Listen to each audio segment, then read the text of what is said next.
Hi friends, welcome to our channel. இன்றைக்கி இந்த வீடியோவில் ஒரு 34 இன்ச் அளவுள்ள ப்ளவுஸ் கட்டிங் தாங்க நான் உங்களோட ஷேர் பண்ணியிருக்கேன். இந்த ப்ளவுஸ் பார்த்திங்கன்னா 85 பாயிண்ட் அவங்க எடுத்து கொடுத்துருக்காங்க. இதில் வந்து நம்ம கரை பகுதியை நேர்பக்கமாகவே வச்சுக்கலாம். அது மாதிரி துணியை வந்து 4ஆக மடித்து போட்டுக்கலாம். மடிப்பு பகுதி வந்து நம்ம பக்கம் இருக்கிற மாதிரியும், ஓப்பன் சைடு வந்து நம்மளுக்கு ஆப்போசிட் இருக்கிற மாதிரியும் நான் போட்டுக்கிட்டேன். இதில் வந்து ஒரு 1.5 இன்ச் அளவுக்கு வந்து நம்ம மடித்து தைக்கிறதுக்கு விட்டுக்கலாங்க. ஏன்னா நம்ம கரை பகுதி போட்டோம்னா 1 இன்ச் போட்டுக்கலாம். இதில் ஒரு 1.5 இன்ச் அளவுக்கு நான் விட்டுருக்கேன். இந்த கஸ்டமர் பற்றி சொல்லணுன்னா பார்த்திங்கன்னா, எப்போ கொடுத்தாலுமே வந்து 2 நாளில் தைச்சி கொடுக்குற மாதிரி தாங்க கொடுப்பாங்க. அந்த மாதிரி தான் இப்போயும் கொடுத்துருக்காங்க. 2 ப்ளவுஸ் கொடுத்துருந்தாங்க. ஃபஸ்ட்டு இது கட் பண்ணிவிட்டு இது போட்டு அப்படியே அந்த ப்ளவுஸும் நான் கட் பண்ணி எடுத்துக்கலான்னு போட்டிருக்கேன். பாருங்கள், ஃபஸ்ட்டு கையோட சுற்றளவு அளவு ப்ளவுஸில் இருக்கிற அளவை குறிச்சிக்கிட்டு அதுலேருந்து தையலுக்கு ஒரு 2 இன்ச் அளவுக்கு விட்டுக்கிட்டேன். அதே மாதிரி கையோட உயரம் ப்ளஸ் தையலுக்கு கையோட ஆம்ஹோல் சுற்றளவு அந்த அளவையும் குறிச்சிக்கிட்டு அதிலேருந்தும் தையலுக்கு குறிச்சிக்கிட்டாச்சு. இப்போது இன்ச் டேப்பில் கையோட உயரம் எவ்வளோ இருக்குதுன்னு பார்த்துக்கோங்க. அதுவே ஆப்போசிட்டில் ஒரு 2.5 இன்ச் கம்மி பண்ணிக்கோங்க. அதுக்கப்புறமா 2 இன்ச்சு வரைக்கும் ஒரு ஸ்ட்ரைட்டாக கொண்டு வந்து அப்படியே ஒரு வளைவாக கொண்டு வந்து இந்த நம்ம 2.5 இன்ச்சில் ஒரு மார்க் பண்ணியிருக்கோம் இல்லைங்களா, அதில் வந்து ஜாயின் பண்ணிக்கலாம். தைக்கும்போது நம்மளுக்கு ஃபஸ்ட்டு நீங்கள் ஆரம்பத்தில் இப்போ தான் ப்ளவுஸ் எல்லாம் தைச்சிக்கிட்டு இருக்கீங்க அப்படின்னா, கண்டிப்பாக ஒவ்வொரு ப்ளவுஸுமே தைச்சி முடிக்கிற வரைக்கும் நம்மளுக்கு ஒரு பதட்டம் இருந்துக்கிட்டே தான் இருக்கும். அதை நம்ம எப்படி குறைச்சிக்கலாம் அப்படின்னா, கான்ஃபிடெண்ட்டாக தையுங்க.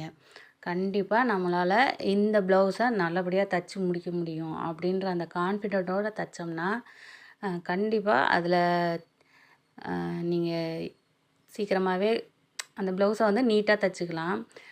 சின்ன சின்ன தவறுகள் இருக்க தாங்க செய்யும்.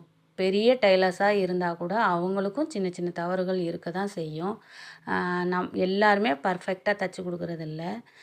நம்மளோட தையலில் நம்ம வந்து அடுத்தடுத்து நீட்னஸ் கொண்டு வந்துட்டோம் அப்படின்னாவே நம்மளுக்கு வந்து ஈஸியாக தைக்கிறதுக்கு நல்லாயிருக்கும். பாருங்கள், இப்போ கை ஃபுல்லாக நான் கட் பண்ணி எடுத்துக்கிட்டேன். இப்போது கரை பகுதி இருக்குது இல்லைங்களா, அதை வந்து 2ஆக மடித்து போட்டுக்கிட்டேன். இதுலேயும் மடிப்பு பக்கம் நம்ம பக்கம் இருக்கிற மாதிரி போட்டுக்கிட்டு ஓப்பன் சைடு வந்து நம்மளுக்கு ஆப்போசிட்டாக வச்சுக்கோங்க. பேக் சைடு ஃபஸ்ட்டு வரைஞ்சிக்கலாம். 1.5 இன்ச் அளவுக்கு நான் வந்து மடித்து தைக்கிறதுக்காக மார்க் பண்ணி கோடு போட்டுக்கிட்டேன். பிகினர்ஸை வந்து நீங்கள் கம்பல்சரி ஒரு ஸ்கேலு, சாக்கு ரெண்டுமே மார்க்கர் ரெண்டுமே கம்பல்சரி வச்சுக்கோங்க.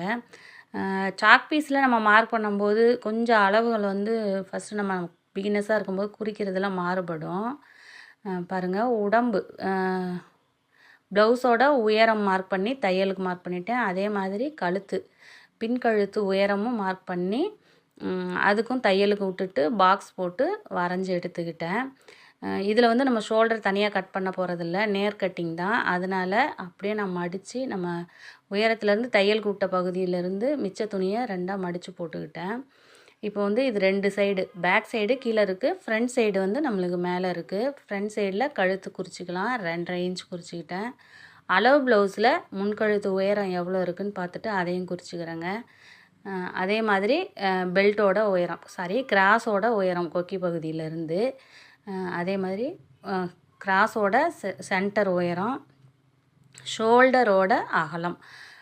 ப்ளவுஸில் நீங்கள் இருந்து குறிக்கும்போது அதுக்கு நம்ம எக்ஸஸாக தையலுக்கும் குறிச்சிக்கோங்க. இதுக்கப்புறம் ஆம்ஹோல் சுற்றளவு எவ்வளோ இருக்குதுன்னு பார்த்துக்கோங்க. ஆம்ஹோலோட உயரம் ரெண்டையுமே பார்த்துக்கலாம். இது வந்து ஒரு சின்ன ப்ளவுஸ் தான், அதனால் 5 இன்ச்சு தான் அவங்களுக்கு ஆம்ஹோல் உயரம் இருந்தது. நான் அதே மாதிரியே வச்சுக்கிட்டேன். உடம்பு சுற்றளவு பொறுத்த வரைக்கும் ப்ளவுஸை வந்து நீட்டாக சுருக்கம் இல்லாமல் 2ஆக மடித்து போட்டுக்கோங்க. மடிச்சுட்டு நம்ம பேக் சைடு பக்கம் கரெக்டாக வச்சுக்கோங்க. வச்சுக்கிட்டு நம்ம எவ்வளோன்ட்டு அளந்துக்கலாம். எனக்கு வந்து 8.75 இருந்தது. அந்த அளவை குறிச்சிக்கிட்டு அதிலேருந்து ஒரு 2 இன்ச் அளவு மட்டும் நம்ம வந்து எக்ஸஸாக விட்டுக்கலாம். 1.25 1.5 அதுவே போதும். புதுசாக நம்ம தைக்கும்போது ஒரு 2 இன்ச் வச்சுக்கோங்க. முன்ன பின்ன இருந்தாலும் நம்மளுக்கு லாஸ்ட்டாக தச்சு முடித்த உடனே சரி பண்ணிக்கலாம். கம்மியாக இருந்தது அப்படின்னா தான் நம்மளுக்கு கஷ்டமாக இருக்கும். அதே மாதிரி பாருங்கள், இப்போ நான் 5 இன்ச்சு உயரம் குறிச்சிருந்தேன் இல்லையா, அதுக்கு ஆர்ம் ஹோல் பாக்ஸ் ஒன்று போட்டுக்கிட்டேன். இந்த பாக்ஸில் அந்த கர்வ் லைன் வந்து நீங்கள் எல்லாத்துக்குமே இப்போ 5 இன்ச்சுனா 2.5 இன்ச்சு உயரம் அந்த சென்டர் பாயிண்ட் குறிச்சிக்கோங்க. அது மாதிரி கீழே வந்து உடம்பு சுற்றளவுலேருந்து வரதுலேயும் குறிச்சிக்கிட்டு அப்படியே நீங்கள் கர்வாக வரைஞ்சிக்கோங்க. கிராஸோட சென்டர் பாயிண்ட் வந்து எப்படின்னா, இப்போ நம்ம கழுத்துக்கு 2.5 இன்ச் வச்சுருக்கோன்னா கிராஸோட சென்டர் பாயிண்ட்டுக்கு வந்து 3.5 இன்ச் வச்சுக்கோங்க. 1 இன்ச் ஆட் பண்ணிங்கன்னா சென்டர் கரெக்டாக இருக்கும். கிராஸோட அந்த டாட் வந்து எந்த பக்கமும் மாறாமல் இருக்கும். முன் கழுத்துக்கு பார்த்தீங்கன்னா மேலே 2.5 இன்ச் அகலம் வச்சோம் இல்லையா, அதே அகலம் கீழேயும் வச்சு அதுக்கும் ஒரு பாக்ஸ் போட்டு வரைஞ்சிக்கிட்டேன். ரொம்ப சிம்பிள் மெத்தடுங்க. ரொம்ப நீங்கள் குழப்ப தேவையில்லை. இந்த மெத்தடில் நீங்கள் கட் பண்ணி பாருங்கள், ஈஸியாகவே இருக்கும். அதே மாதிரி பாருங்கள், நான் வந்து எக்ஸஸாக இருக்கிற அந்த 2 இன்ச்சு போக எக்ஸஸாக இருக்கிற எல்லாத்துலேயுமே நான் கட் பண்ணிக்கிட்டேன். கழுத்து பீஸ் கட் பண்ணிக்கலாம். கழுத்து கட் பண்ணிவிட்டு ஆர்ம் ஹோல் கட் பண்ணிவிட்டு அங்கங்கே நம்ம நாச்சஸ் போட்டுட்டோம்னா அவ்வளோதாங்க. பின் கழுத்து ஏற்கனவே நம்ம வரைஞ்சி வச்சுருக்கோம். அதனால் அப்படியே முன்கழுத்து கட் பண்ண உடனே அதை நீட்டாக எடுத்து விட்டுட்டு கட் பண்ணி நாச்சு போட்டுக்கோங்க. அதே மாதிரி ஆர்ம் ஹோலில் ஒரு 2 இன்ச் அளவுக்கு 4 பீஸும் கட் பண்ணிவிட்டு அதுக்கப்புறம் மேலே இருக்கிற 2 முன்பக்கம் மட்டும் எடுத்து வெட்டிட்டு பின்பக்கம் வெட்டும்போது அந்த நம்ம 1 இன்ச் மார்க் பண்ண இடத்துல ஒரு 1.5 இன்ச் வர மாதிரி லைட்டாக பேக் சைடு கட் பண்ணிக்கோங்க. நாச்சஸ் அங்கங்கே கரெக்டாக போட்டாச்சு. அவ்வளோதாங்க, சிம்பிள். இதில் வந்து இந்த எக்ஸஸாக இருக்கிறதுல வந்து நான் கொக்கிக்கும் வீப்பட்டிக்கும் கட் பண்ணி எடுத்துக்கிட்டேன். கிராஸ் அதாவது கிராஸ் பட்டி வந்து நான் எப்பயுமே தைக்கும்போது கட் பண்ணிக்கிடுவேன். அந்த மெத்தடும் உங்களுக்கு இந்த வீடியோவில் நான் ஷேர் பண்ணியிருக்கேன். ஃபஸ்ட்டு பாபினில் நூலெல்லாம் சுற்றி ரெடி பண்ணி வச்சுக்கலாம். இதில் வந்து நான் கழுத்து பீஸு இதெல்லாம் கட் பண்ணேன். அது இந்த வீடியோவில் நான் அட்டாச் பண்ணலை. மெரூன் கலர் ப்ளவுஸ் இன்னொரு ப்ளவுஸ் அவங்களது இருந்தது. அந்த ப்ளவுஸும் கட் பண்ணிவிட்டு அதுக்கும் சேர்த்து கழுத்து பீஸும் கட் பண்ணிட்டேன். இந்த மாதிரி நீங்கள் கட் பண்ணும்போதே அதுக்கு தேவையானது எல்லாமே நீங்கள் ரெடியாக கட் பண்ணி வச்சுக்கிட்டு உக்காந்திங்கன்னா ஈஸியாக உங்களாலையும் தைக்க முடியும். எனக்கு வந்து இப்போ பார்த்தீங்கன்னா இந்த சாதா ப்ளவுஸ் தைக்கிறதுக்கு ஒரு 20 நிமிஷம் இருந்தால் போதுங்க. எந்திரிக்காமல் நம்ம தைச்சோம்னா ஒரு 20 நிமிஷத்தில் தைச்சிடலாம். கட்டிங் அப்புறம் ஸ்டிச்சிங் கொக்கி கட்டுறது அப்படின்னாலும் ஒரு 1/2 ஹவரில் தாராளமாக ஒரு நார்மல் ப்ளவுஸ் வந்து நீங்கள் ஸ்டிச் பண்ணியே முடிச்சிடலாம். நான் சொல்கிறது கட்டிங்லேருந்து ஸ்டிச்சிங் வரைக்குமே ஒரு 1/2 ஹவரில் முடிச்சிடலாம். ஃபஸ்ட்டு ஆரம்பத்தில் நீங்கள் இப்போ தான் தைக்க பழகுறீங்க அப்படின்னா டைம் எடுக்குங்க. பொறுமையாக தைங்க, கண்டிப்பாக உங்களாலையும் தைக்க முடியும். ஃபஸ்ட்டு பாருங்கள், ஃபஸ்ட்டு ஒரு 1/4 இன்ச்சு நம்ம 1.5 இன்ச்சு விட்ருக்கோம் இல்லையா, அதில் ஃபஸ்ட்டு ஒரு மடிப்பு 1/4 இன்ச்சு போயிடும். அந்த அளவுக்கு ஃபஸ்ட்டு ஒரு மடிப்பு மடிச்சுக்கிட்டேன். பாருங்கள், முன்பக்கம் நம்ம குடஞ்சி வெட்டி இருக்கிறதும் அடுத்த கையிலையும் முன்பக்கம் வர மாதிரி கரெக்டாக பார்த்து வைங்க. ஏன்னா நம்ம ஃபஸ்ட்டு தைச்சி பழகும்போது இந்த தவறுகள் தான் நம்மளுக்கு வரும். அதெல்லாம் கவனமாக பாருங்கள். இப்போது நம்ம நாச்சஸ் போட்டு வச்சுருக்கோம் எந்த அளவுக்கு மடிக்கணுன்றத, அந்த அளவுக்கு ஒரே மாதிரியே பொறுமையாக மடிச்சுக்கிட்டு லாங் ஸ்டிச் வச்சுக்கோங்க. லாங் தையல் வச்சுட்டு துணியை வந்து நீங்கள் எந்த அளவுக்கு இழுக்காமல் தைக்கிறீங்களோ அந்த அளவுக்கு நீட்டாக வருங்க. ஃபஸ்ட்டு ஆரம்பத்தில் கொஞ்சம் உங்களுக்கு கஷ்டமாக இருக்கிற மாதிரி இருக்கும். அப்புறம் பாருங்கள், துணியை நீட்டாக இழுக்காமல் தைச்சோம்னாவே ஃபினிஷிங் வந்து அவ்வளோ கரெக்டாக இருக்கும். பாருங்கள், கைக்கு அவ்வளோதான், முடிஞ்சிருச்சு. இதுக்கப்புறம் உடம்போட பின்னாடி பேக் சைடுக்கு மடித்து ஒடிக்கிறது விட்ருக்கோம் இல்லைங்களா, அதுலேயும் கையில் அடித்த மாதிரியே ஃபஸ்ட்டு வந்து ஒரு 1/2 இன்ச்சு அளவுக்கு மடித்து தைச்சிக்கலாம். அதுக்கப்புறம் அந்த நாச்சஸ் போட்டு வச்சுருக்கோம் அந்த அளவுக்கு திரும்பவும் மடித்து தைச்சிக்கலாம். தையல் போடும்போது நேராக வர மாதிரி பாருங்கள். நம்ம கையில் தாங்க இருக்குது. நம்ம தைக்க நம்மளுக்கும் கண்டிப்பாக அந்த நேர் தையல்கள்லாம் கரெக்டாக வந்தாவே ப்ளவுஸோட ஃபினிஷிங் வந்து நல்லாயிருக்கும் பார்க்குறதுக்கு. இதுக்கப்புறம் ஷோல்டர் ஜாயின் பண்ணிக்கலாம். ஷோல்டர் வந்து எந்த அளவுக்கு நீங்கள் விட்ருக்கீங்க, 1/4 இன்ச்சு விட்ருக்கீங்கன்னா அதே 1/4 இன்ச்சு அளவுக்கு ஸ்ட்ரைட்டாக பிடிங்க. அதே மாதிரி சின்ன தையல் எந்த இடத்துல வைக்கணும், லாங் ஸ்டிச் எந்த இடத்துல வைக்கணும், அந்த மாதிரியும் பார்த்துக்கோங்க.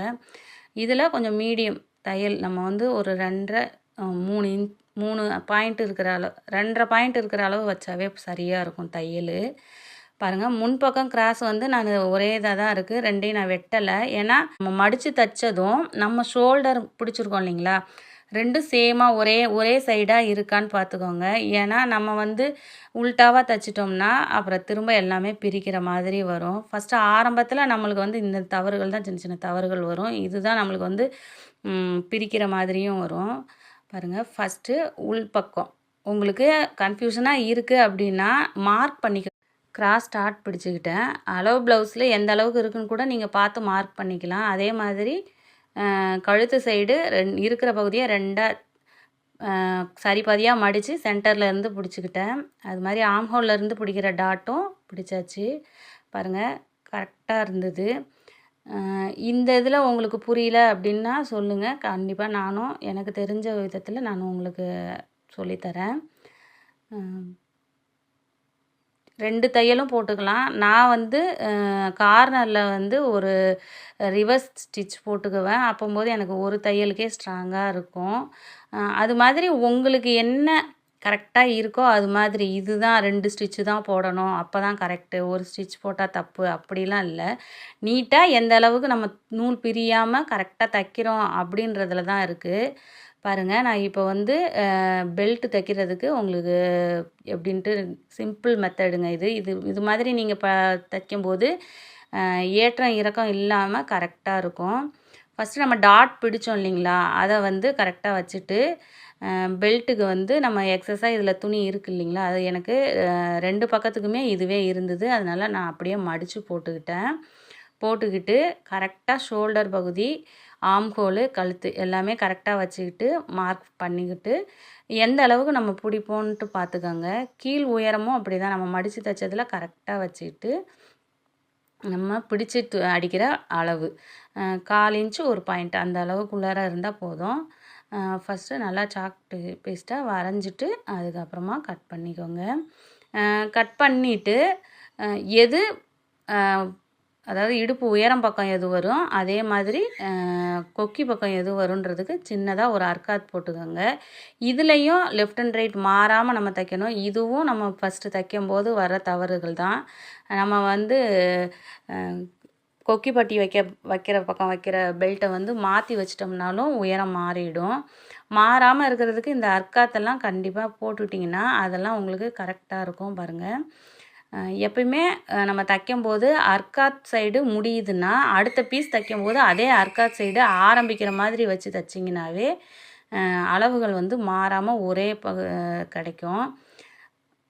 பாருங்கள், இப்போ முடிச்சிட்டேன். இல்லை நம்மளுக்கு வந்து இது மாதிரி லெஃப்ட் அண்ட் ரைட் வந்து மாறாமல் இருக்கும். பாருங்கள், ஃபஸ்ட்டு நான் ஜாயின் பண்ணிக்கிறேன். கிராஸோட துணியவும் பெல்ட்டோட துணியவும் ஒன்றா விரித்து வச்சு ஜாயின் பண்ணிவிட்டு திரும்ப அப்படியே க்ளோஸ் பண்ணி தைக்கிறேன். இந்த மாதிரி நீங்கள் தைக்கும்போது பார்த்தீங்கன்னா உள்பக்கமாக பிசுறு போயிடும். உள்பக்கம் நம்மளுக்கு வந்து ஓவர்லாக் போட தேவையில்லை, நீட்டாகவும் இருக்கும். இது ட்ரை பண்ணி பாருங்கள். ஆரம்பத்தில் உங்களுக்கு கொஞ்சம் இது கஷ்டமாக இருக்க மாதிரி இருந்தாலும் அதுக்கப்புறம் இது நீங்கள் இந்த மாதிரி தைச்சி பழகிட்டிங்கன்னா ஈஸியாகவே இருக்கும். அதில் ஒரு படிமான தையலும் போட்டு எடுத்துட்டேன். எக்ஸஸாக இருக்கிறதையும் கட் பண்ணிவிட்டேன். அதே மாதிரி இந்த சைடு இதில் வந்து ஒரு சைடு வந்து நம்மளுக்கு அடிப்பகுதியிலேருந்து தைக்கிற மாதிரி இருக்கும், ஒன் சைடு வந்து நம்மளுக்கு மேல் பகுதியிலேருந்து தைக்கிற மாதிரி இருக்கும். அப்படி தைச்சிங்கன்னா இன்னும் ஈஸியாகவே இருக்கும். நம்ம தைக்கும் போதே தெரியணும்ல, லெஃப்ட் அண்ட் ரைட் வந்து நம்மளுக்கு கரெக்டாக தைச்சிருக்கோமா இல்லை மாறி இருக்கா, அந்த மாதிரி விஷயங்களை நீங்கள் கொஞ்சம் கவனமாக தைச்சிங்கனாவே ப்ளவுஸ் தைக்கிறது ரொம்பவே ஈஸி. பாருங்கள், இதுலேயும் நான் முடிச்சிட்டேன். இதுலேயும் படிமான தையல் போட்டுட்டோம்னா பட்டி ஜாயின் பண்ணுற வேலை முடிஞ்சுது. இதை முடிச்சுட்டு ஃபஸ்ட்டு வந்து நம்மளுக்கு 2 உயரங்களும் சரியாக இருக்கா அப்படின்னு பார்க்கணும். கழுத்து பகுதியில் நம்ம கொக்கி பீஸ் வைக்கிற பக்கம் சரியாக இருக்கா, அதே மாதிரி ஆப்போசிட் சைடும் சரியாக வச்சுருக்கோமான்னு ஒரு தடவை செக் பண்ணிக்கோங்க. பாருங்கள், கரெக்டாக இருக்குது. இதுக்கப்புறம் கொக்கி பட்டி அது மாதிரி வி பட்டி தைக்கிறது. கொக்கி பட்டிக்கு ஒரு 2 இன்ச் வைக்கிறோம்னா வி பட்டிக்கு ஒரு 2.25 இன்ச்சு அளவு இருந்தால் போதும். இதுவும் உங்களுக்கு எந்த அளவுக்கு வருதோ அந்த அளவுக்கு வச்சுக்கோங்க. ரொம்ப பெருசாக வச்சாலும் நல்லா இருக்காது. 1.25 1.5 அந்த அளவு இருந்தால் கூட போதும் தான். இதில் ஃபஸ்ட்டு ப்ளவுஸை இந்த மாதிரி வச்சுக்கோங்க. ரைட் அண்டு லெஃப்ட்டு இதை வச்சுக்கோங்க. கொக்கி பட்டி கீழேருந்து மேல் பக்கமாக திருப்பணும். வீப்பட்டி வந்து கீழேருந்து மேல் பக்கமாக திருப்பணும். கொக்கி பட்டி வந்து மேலே வச்சு அடிப்பகுதியாக திருப்பணும். அது நம்மளுக்கு மறந்து போகுது அப்படின்னா ஃபஸ்ட்டு இந்த மாதிரி மார்க்கர் வச்சு மார்க் பண்ணிக்கோங்க. அப்போ நம்மளுக்கு வந்து மாறாது. இப்போ இதில் அடிப்பகுதியாக நம்ம தைக்கணும். அடிப்பகுதியில் ஃபஸ்ட்டு தையல் போட்டுட்டு எக்ஸஸாக வெட்டிக்கோங்க. இருக்கிற அந்த உயரத்தை விட 2 பக்கமுமே ஒரு 1/2 இன்ச்சு அதிகமாக இருக்கிற மாதிரி நீங்கள் கட் பண்ணிக்கோங்க. ரொம்ப சின்னதாக இருந்ததுன்னா நம்மளுக்கு தைக்கும்போது ரொம்பவே கஷ்டமாக இருக்கும். நான் ஒரு மடிப்பு மடிச்சிட்டேன் பிசுறு உள்ளே போகிற மாதிரி. நேராக 1/4 இன்ச்சுனா அதே 1/4 இன்ச்சு அளவுக்கு தையல் போட்டுக்கிட்டேன். போட்டுட்டு எக்ஸஸாக இருக்கிறத வெட்டிட்டேன். இல்லை நீங்கள் ஃபஸ்ட்டே வந்து அதை அளந்துக்கிட்டு 2 பக்கமும் ஒரு 1/2 இன்ச்சு அதிகமாக இருக்கிற அளவுக்கு விட்டிங்கனாவே போதும். பாருங்கள், இப்போது ஃபஸ்ட்டு ஒரு கோல்டு, ரெண்டாவது ஒரு மடிப்பு, ஃபஸ்ட்டு ஒரு மடிப்பு, ரெண்டாவது ஒரு மடிப்பு மடிச்சுக்கிட்டிங்கன்னா நல்லா திக்காகவும் இருக்கும். அதே மாதிரி அந்த தையல் இருக்குது இல்லைங்களா, நம்ம ஃபஸ்ட்டு போட்டது அது கிட்ட அந்த கார்னர் வர்ற மாதிரி, ரொம்ப கிட்ட தேவையில்லை, கொஞ்சம் அந்த தையல் உள்ளே மூடி இருக்கிற மாதிரி லைட்டாக வச்சிட்டிங்கனாவே கரெக்டாக இருக்கும். ரொம்ப மேலே வச்சு போட்டிங்கன்னா ப்ளவுஸில் அந்த கொக்கி போடும்போது அவங்களுக்கு அழுத்தம் கொடுக்குற மாதிரி இருக்கும். பாருங்கள், அவ்வளோதான், முடிஞ்சிருச்சு. இதுவுமே எக்ஸஸாக இருக்கிறத நான் கட் பண்ணி எடுத்துக்கிட்டேன். அதே மாதிரி இப்போ நம்ம கொக்கி பட்டி வைக்கிறதும் தைச்சிக்கலாம். கொக்கி பட்டியில் வந்து நம்ம மேலே வச்சு உள் பக்கமாக திருப்பணும். பாருங்கள், நான் ஏற்கனவே மார்க் பண்ணி வச்சுருக்கேன். இது மாதிரி நீங்கள் ஃபஸ்ட்டே மார்க் பண்ணி வச்சுக்கிட்டிங்கன்னா உங்களுக்கு தைக்கும்போது ரைட்டும் லெஃப்ட்டும் அது மாறாமல் இருக்கும். இதை பாருங்கள், நான் 2ஆக மடிச்சுக்கிட்டேன். துணி அதிகமாக இருக்குது அப்படின்னா கட் பண்ணிவிடுங்க. 1.25 இன்ச்சு சரியாக இருக்கும். 2 இன்ச்சு அதிகம்தான். 1.25 இன்ச்சு வந்து நம்மளுக்கு சரியாக இருக்கும். 3/4 இன்ச்சு அந்த அளவுக்கு போதும். 1/4 இன்ச்சு நம்ம தைச்சிட்டோம்னாலும் அந்த பக்கம்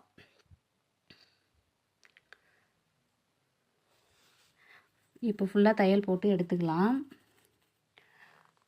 இதுவும் அதே மாதிரி தாங்க. 1/4 இன்ச்சு பிடிக்கிறீங்கன்னா அதே 1/4 இன்ச்சு அளவுக்கு பிடிச்சிக்கோங்க. 2 சைடுமே 1/2 இன்ச்சு எக்ஸஸாக நம்மளுக்கு வந்து உயரத்தில் துணி இருக்கிற மாதிரி பார்த்துக்கோங்க. ரொம்ப சின்னதாக வெட்டிட்டு மடிக்கும்போது பிசுறு வர்றது, இந்த மாதிரி சின்ன சின்ன விஷயங்கள் தான் பிகினர்ஸுக்கு வந்து ரொம்பவே கஷ்டமாக இருக்கும். பாருங்கள், ஃபுல்லாக நான் தையல் போட்டிருக்கிறேன். முடிஞ்சு. இதுக்கப்புறம் அப்படியே நம்ம வந்து பாபினில் எனக்கு கொஞ்சம் நூல் சிக்கிக்கிட்டே இருந்தது. அதை சரி பண்ணி அதுக்கப்புறமா தைச்சேன். எக்ஸஸாக இருக்கிறத கட் பண்ணிவிட்டு படிமான தையல் வந்து போட்டுக்கோங்க. இது மாதிரி நீங்கள் இந்த படிமான தையல் போட்டுட்டு திருப்பும்போது நல்லா நீட்டாக ஃபினிஷிங்காக இருக்கும். பாருங்கள், அப்படியே அதை 1/2 இன்ச்சு வச்சுருக்க துணியை மடித்து உள் பக்கமாக வச்சுட்டு தையல் போட்டுக்கிட்டிங்கன்னா நீட்டாக பிசுறே இல்லாமல் நீட்டாக இருக்கும். சின்ன சின்ன விஷயங்கள் தான். நல்லா தைச்சவங்களுக்கு இது ஒரு பெரிய விஷயம் இல்லை. ஆனால் ஆரம்பத்தில் ப்ளவுஸ் தைக்கிறவங்களுக்கு இந்த சின்ன சின்ன விஷயங்கள் தான் ரொம்பவே டஃப்பாக இருக்கும். வீடியோ பிடிச்சிருந்ததுன்னா லைக் பண்ணுங்கள், ஷேர் பண்ணுங்கள், கமெண்ட் பண்ணுங்கள். டாட்டா, பாய்.